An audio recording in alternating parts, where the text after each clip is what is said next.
Bună seara! Mă numesc Petre. Formația mea a fost cea mai tare formație din lume.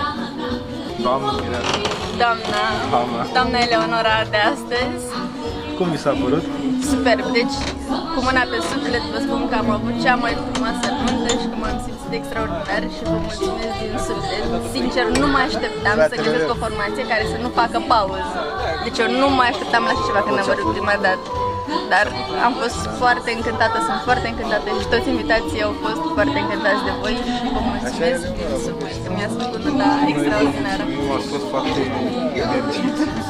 Da, chiar am dansat toată noaptea, n-am stat jos, nu mi-aduc aminte că am stat 5 minute jos, adică chiar am dansat. Chiar un public foarte, foarte minunat. Super! Mă bucur că e altă treabă, când vezi că lumea dansează, probabil că și tu ca și cântăreț ești altfel... M-ați făcut chiar să dau tot ce am eu mai bun din mine. Te așteptăm și la botez, să știi. Vă așteptăm pe toți. Cea mai mare plăcere. Cu siguranță, și la botez tot voi ne cântați. Deci ați fost excepțional. Ați cântat absolut Cât mai repede, orice. cât mai repede. Doamne ajută să fie cât mai repede, ce vrea Dumnezeu. Da, deci chiar a fost super. Vă mulțumesc din suflet și el la fel și toată lumea și părinții și nașii și toată lumea că au fost chiar extraordinar. Chiar și invitați. Mulțumim frumos. Și noi vă mulțumim. Vă mulțumim chiar foarte frumos. Mulțumim frumos. Ia.